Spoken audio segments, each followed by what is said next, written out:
Welcome back. This week we're going to go with a Western Green Drake dun. This is the adult version of the Drake. Quite a stark contrast to its counterpart in the east on the rivers that I grew up fishing, you know, Penn's, and Penn's has a phenomenal Green Drake hatch. Little hint though, fish the sulfurs are a little bit more productive through the Drakes. Everyone goes there to fish the Drakes, but fish the sulfurs, little tip.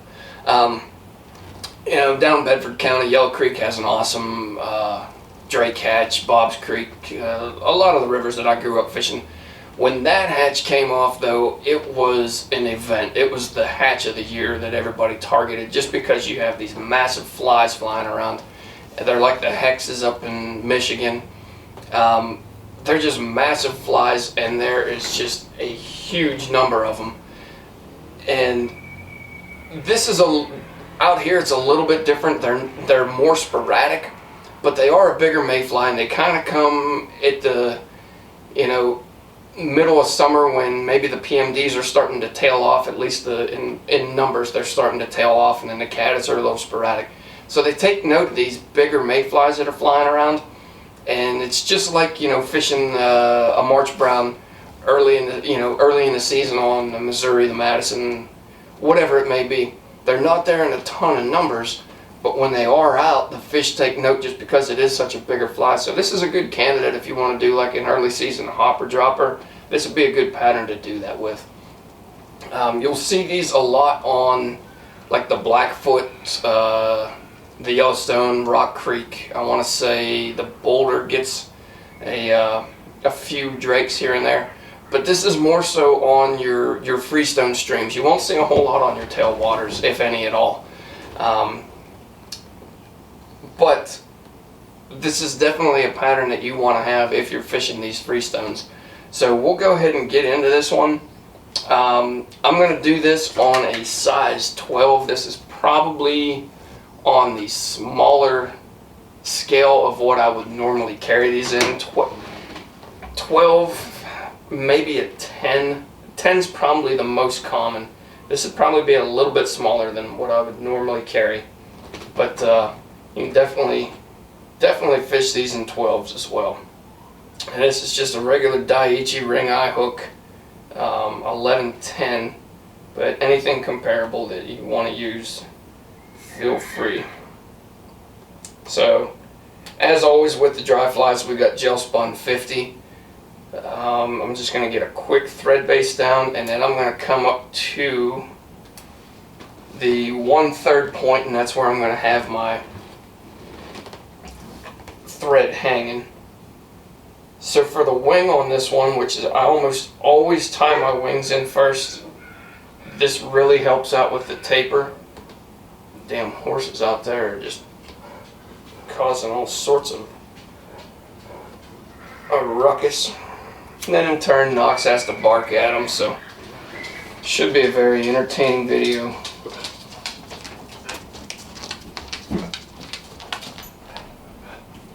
You tell them horses to keep it down out there, Black Dog. You let them know.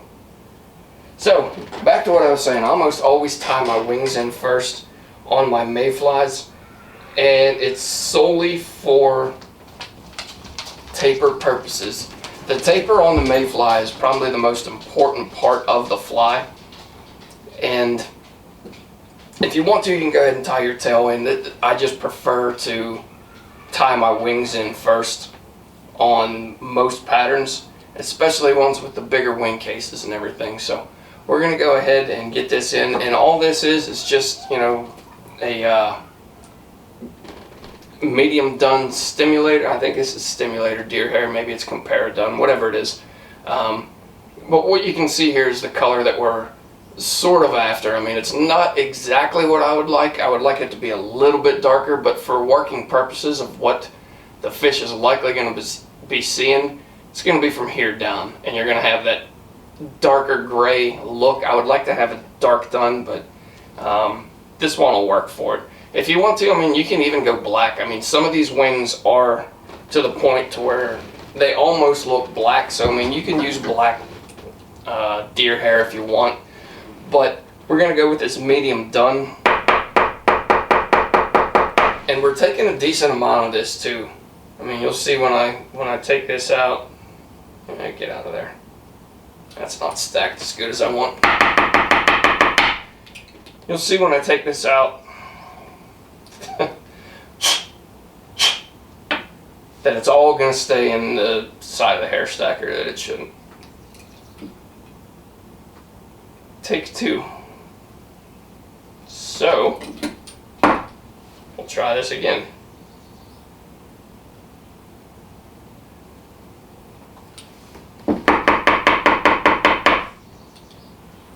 Hey, it's magic. It worked that time.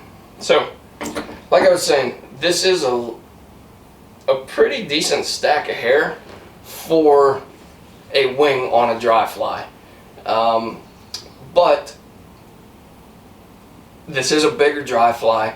This is going to help with the flotation, and especially if you want to do like the dropper style, if you want to run a nymph below this, you're going to want something with a little bit more flotation. I like to use the snowshoe rabbit as well. So, but for this one, I just decided we're going to go with the deer hair, and this would also be a very good pattern to do comparadun style if you want. We'll get into one or two of those videos later on, but this would be a good candidate for it. Anyhow, I'm going to measure this out about 1 1/4 times the length of the hook. I'm just going to lay that right over the top there, and then I'm going to come behind this and I'm going to trim this. Probably can't see it because my fingers are in the way, but I'm just going to trim this off square. I'll transfer hands so you can see. There it is. I trimmed that off square, and then I'm going to tie this in right where I trimmed it. Like I said, we're looking at the 1 1/4 length for this deer hair, and then I'm just going to get my first 2 or 3 wraps under there, kind of loose, and then I'm going to get another one in there, and it's going to flare it out slightly. And before I release this back here, I don't want to touch what I'm actually going to be using for the wing, but before I release it, I'm just going to cut this in an angle. And there you can see that deer hair is already starting to make its way down, and this is where it's going to help me with my taper. So I'm going to come on the underneath side of this, and it kind of gives the appearance of like a Goddard caddis at this point. And as I work through this,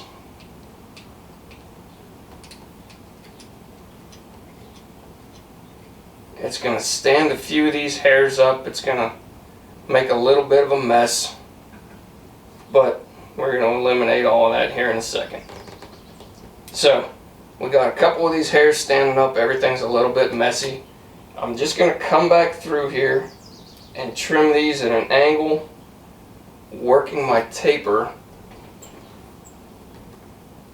on this pattern. There we go. Now, all I want to do now is come through and make some loose wraps. Just clean this up slightly with my thread.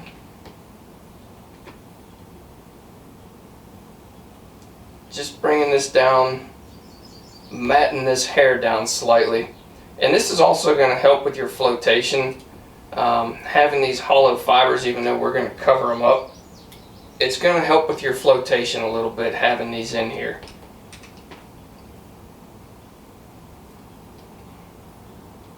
So, continuing to clean this up, continuing to just work on this taper. There you can see we have it cut down pretty good. And then when we stand this up right here, you can see what we're going to have to work with. This is going to be the front portion that we have for the head of the fly and a couple of hackle wraps that we're going to have in front. So I'm going to keep this as is. Could have made that a little bit easier on myself if I was a little cleaner on my cut, but got away from me. But what I was after with this deer hair was the taper. Now you can see the taper on that one. It's just about perfect as far as how we transition from this back section, which is typically the skinniest portion, and then as you get to the wing case and the abdomen or the thorax, you get this broader profile. So when we're going to look at this from the underneath side, there's the taper that the fish are going to be seeing. A lot of this stuff we're going to pull up and have it out of the way. It'll be upright and divided and all of that good stuff to where it's going to give that clean appearance on the top. But really what I'm after is that look that I have on the bottom, that nice clean taper. Next up on this one, we're going to tie in the tail, and this is going to be black. You can go with moose if you want. I'm just going to go with some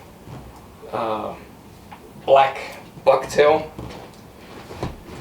And on the naturals, they have 3 tails. If you want to, and you want to get that specific and go ahead and throw 3 in and have them split and divided and all that stuff, by all means go ahead and do it. I don't really feel that it's necessary, but you can absolutely do it if you want. So what I'm going to do with this one is I'm going to go for probably a half dozen hairs, and I'm just going to kind of line these up as best as I can. Right at about a half dozen is all I'm after. It's going to give me the appearance that I want, and it's also going to give the overall function of the tail, because a lot of it's going to get lost in the water and everything. They're not really going to pick that up, but what it's going to do is it's going to stop that fly from breaking through the surface film. So I'm going to wet these just so it's a little bit easier to work with, and it's probably going to be a little difficult to see, but I'm going to go almost 2 times the length of the tail, at least 1.5 times, because these flies do have longer tails for certain, especially when they get into that spinner stage. But we're just going to go 1.5 to 2 times the length of your hook, and then that's it. There you can see the tail that we're working with. All it's doing is stopping the fly from breaking through the surface film. I mean, granted, with the deer hair for the wing, it's going to have a really tough time, but this is just going to stabilize and have your fly riding through the drift. I got 2 hairs that are just being a pain there. One thing that I forgot to mention when you're tying in this deer hair, you get your first couple of wraps nice and loose. When you come back and you find a bare spot on the hook to where you're not touching any deer hair anymore, give it a couple of good solid wraps on the bare hook. That way it's going to shore this up, and your hair or your wings aren't going to rotate on the hook for you. If you keep all of your wraps on the hook or on the deer itself and you don't get anything on the bare hook, there's a chance that it's going to want to rotate on you a little bit. So take that extra little precaution and just give a couple of tight turns before you tie in your bucktail, and then that way you can rest assured that your wings aren't going to rotate all over the place on you. And you can see this is a good opportunity right here. I'm going to zoom in as close as I can. Sometimes when you're working with this gel spun, you can see, this is actually really good that this happened. Not that I like when it does happen, but it's a good opportunity to explain this. Sometimes when you're working with this gel spun,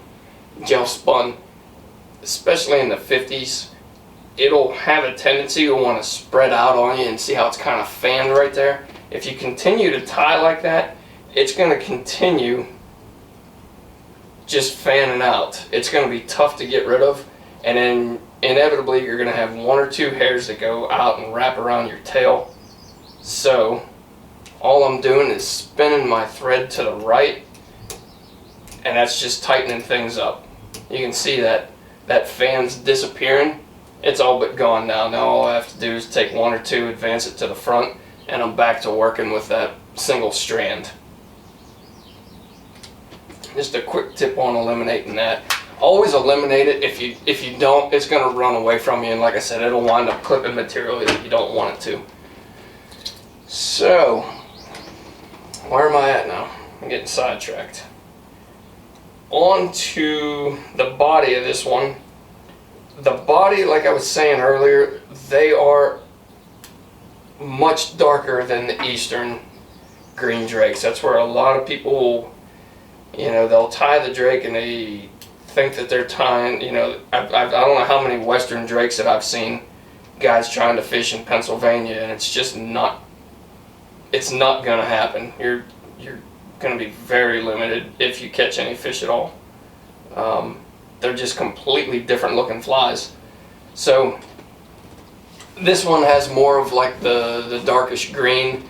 So you can even get away with like a brownish black if you want, and then it has like a pale yellow, or sometimes I've seen them to where they're almost like a fluorescent yellow rib on this one. This one we're just going to do traditional style with the dubbing loop, or with the noodle. And same as always, it doesn't matter if it's a bigger dry fly. Work with the bare minimum amount of dubbing possible. You're not making your taper with the dubbing. You're making the taper prior to, like we did with this one, with the deer hair, with the wing material. That's what makes your taper. If you're trying to make your taper with dubbing, it's going to wind up coming loose on you, and you're going to wind up with a football on your hook for a body, and it's not going to work. That was one of the things when I first started tying that I really struggled with. Was I saw this taper that I wanted to make, and I tried to make it with the dubbing. Well, I wind up with just a gob of dubbing on this fly, and one, the taper, it didn't cooperate. I'm actually going to go back on this one right there. The taper didn't cooperate, and it did not float at all, just because you have so much dubbing on there. If you have loose dubbing through here, that's places for water to get into, and it's going to wind up sinking your fly. You'll be dressing it left and right, just every 4 or 5 casts, just trying to get it to float for a few drifts. So go with the least amount of dubbing possible, and build your taper with your materials prior to throwing on your body material. So you can see the taper that we have there. There's a few spots that I missed, and all I'm going to do now, because I work with so little dubbing, it's not going to hurt me to go back through this and run into the spots that I'm not happy with. Take the extra time and just get out of there. Take the extra time, go through this, make it look right. Don't rush through it and be like, okay, well, that body's good enough. I'm just gonna press on and move on to the next one. Take the time, make it look right. So there we go. Now I'm probably gonna need just a little bit more here.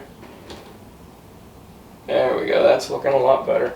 I need just a little bit more to get me back to my tie-in point for the rib and the hackle. Once again, I'm using as little as possible on here. I mean, I'm just barely... there's the work phone, of course. Alright, we're back from that one. Never fails. Electronic leash that I carry around 24 hours a day. Decided to interrupt the video, so it's alright. Got things taken care of. Anyhow, like I was saying, as little material as possible, or I think that's what I was saying. as little dubbing as possible to make your to make the taper that you're after. And you can see it right there is what we're after. From the underneath side, that's what we got. There's the taper that we have. Everything looks good and clean. Everything looks as it should. So now all I'm going to do is come around with this, and this is just 140, let me find it here, yeah, 140 UTC. This is just a pale yellow, and I'm just going to counter wrap this all the way up to the front. Take your time, make your spacing look good. Every once in a while, if you have the rotary function, just come around here and make sure that your spacing's good on both sides. That hair is just in the way. It's not going to make the cut. And we'll take this all the way up to where we left off with our thread. Tie against it, get it into place, and we're good to go. Go ahead and trim that off. And then before I go upright and dividing any of this hair, all I'm going to do is select my hackle that I want to work with and tie that in before I upright and divide anything. Now if you look at these naturals, they kind of have that striated look to them. It's not one color of a leg, just like most mayflies aren't. It's some of them you look at, depending on the river that you're fishing, depending on where you're at in the country, I guess. Some of them have like the pure yellow, or the vibrant yellow. Some of them are more of an olive. For this one, I'm just going to go with a straight yellow grizzly feather. If you want to, and you want to tone this down a little bit, you can throw an olive one in there, an olive grizzly, whatever you decide. But take a look at your naturals that you have floating around, and match it up as best you can. But for this one, like I said, I'm just going to go with the straight yellow. And get that secured, and then I'm going to pull this deer hair up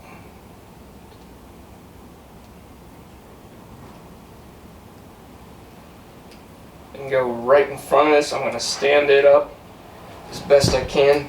Some of these are going to be a little wild, some of them are just going to be a little unruly. So what I like to do with this before I try and do anything as far as the upright and divide, and in all honesty, you don't have to divide these at all. It's just something that I'll do on this one, but in all honesty, you do not have to upright and divide this. It's going to give you the profile that you're after just right like that. And matter of fact, well, I said that I'm going to do it, so I'll do it. I'll do it. I'll take a clump of this, get it as even as possible. This step, as you can tell by my reaction, is completely omittable. You do not have to upright and divide this. And all I'm going to do is make 2 figure-eights through this, and that's it. Don't worry about some of the stubby ones that you have right now that are just not going to, that are just going to get in the way, or that don't fit the overall profile that you're after. There's a couple stubby ones in there that I'm not worrying about. Once I wrap my hackle and everything, I'll go through and trim those out. But if there's anything that's going to impede your hackle wraps, go ahead and get rid of those right now. Like I have one back here that I can tell is going to impede my hackle wraps. So I'll just go ahead and clip that, get it out of my way.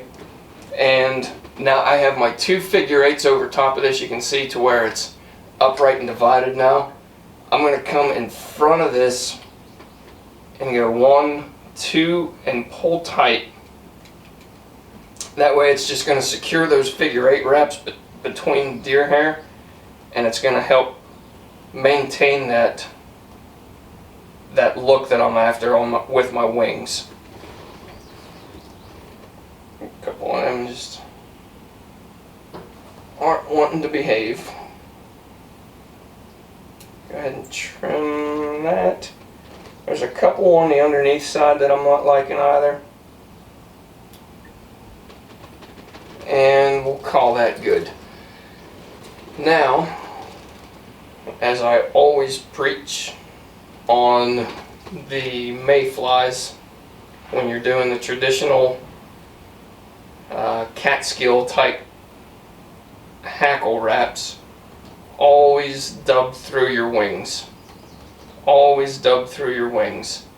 One, it gives a more uniform look. It helps with your hackle wraps. And two, I'm tying with white thread. I don't want that coming through on the bottom of my fly. I know you could get away with using the same colored thread, but it's kind of tough to match up thread with dubbing. Even if they say they're the same color, when they get on the hook, they're usually not.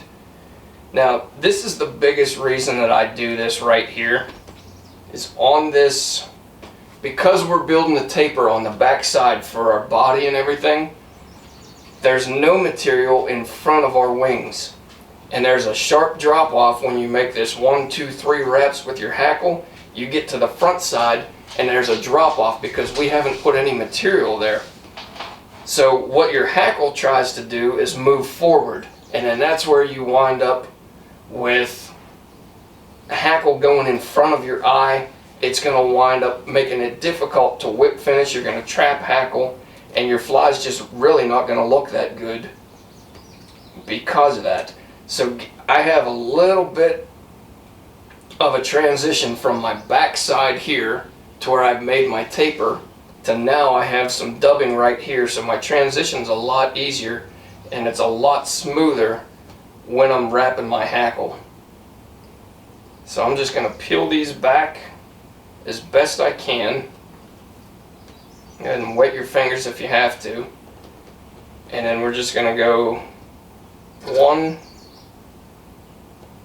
2, I'm going to bring 3 wraps in the back, and you can see it's kind of forcing my wings forward. Now I'm going to peel this up, and I'm going to get as close to those wings as I possibly can. And I may have to grab some hackle pliers here. Yeah, I'm going to. My fat fingers are going to get in the way. So, like I was saying, I'm pulling this back as close as I possibly can, right against those wings, and you can see it's standing my wings straight up and down now. I'm going to make 2 wraps, and I think I can get away with 1 more here, right in the front. Everything looks good. I'm going to tie off my hackle.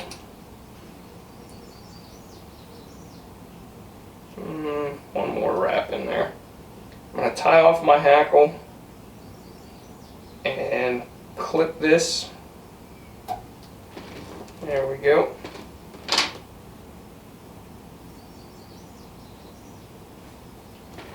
And then you can see what I was talking about before. Because I put that little extra dubbing right there, this hackle isn't coming forward. Yeah, there's 1 or 2 stray fibers, 1 clip, and I got that taken care of. But if I hadn't put that extra dubbing right there, these fibers would want to be falling out into the front, and it would just really cause a big pain when it comes to whip finishing this. So now we're just going to go with a 3 or 4 wrap whip finish right in front. Oh, stop it. There we go. And I got a couple of strands that didn't want to play nice.